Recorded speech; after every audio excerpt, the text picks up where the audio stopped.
स्तर पर चर्चा को तैयार है, पर राहुल गांधी और कांग्रेस और संपूर्ण विपक्ष चर्चा से भाग रहे हैं, क्योंकि उनको मालूम है जब वो सदन के पटल पर चर्चा करने आएंगे तो उनकी जो दोहरा चरित्र है वो जनता और युवाओं के बीच में जग जाहिर हो जाएगा।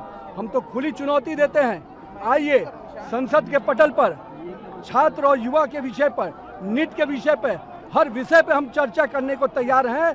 राहुल गांधी के जो राजनीतिक दृश्य रहा है भगोड़ा का, भारतीय जनता पार्टी का सांसद हर विषय पर, भारतीय जनता पार्टी और एनडीए की सरकार हर विषय पर चर्चा भी करने को तैयार है और हर सवाल का जवाब देने को तैयार है।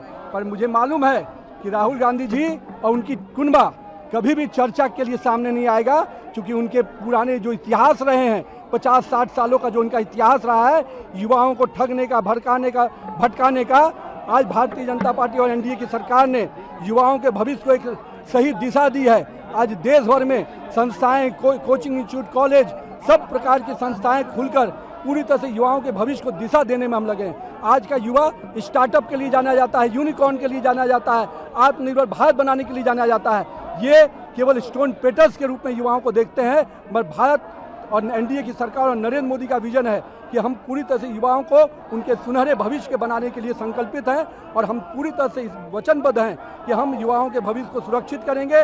उन पर जो भी परीक्षाएं में विषय आए हैं उस पर कड़ी कार्रवाई होगी। और मैं तो मानता हूं कि आज देश का युवा प्रधानमंत्री के साथ है, देश का युवा पूरी तरह से छात्र प्रधानमंत्री के उस विजन के साथ है जिसमें विकसित भारत की कल्पना है। चर्चा करो, चर्चा करो, चर्चा करो, चर्चा करो।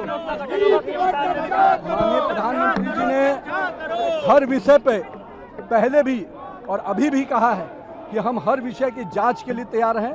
फास्ट ट्रैक कोर्ट लाएंगे ताकि जो लोग भी इसके अपराधी हैं, जो लोग भी दोषी हैं, उनको कार्रवाई हो और हम ये सुनिश्चित करेंगे कि हम किसी भी दोषी को बख्शा नहीं जाए। और नरेंद्र मोदी जी जब संकल्प लेते हैं तो देश की जानता है, दुनिया जानती है कि नरेंद्र मोदी का संकल्प का मतलब होता है उसको सिद्धि तक पहुंचाना।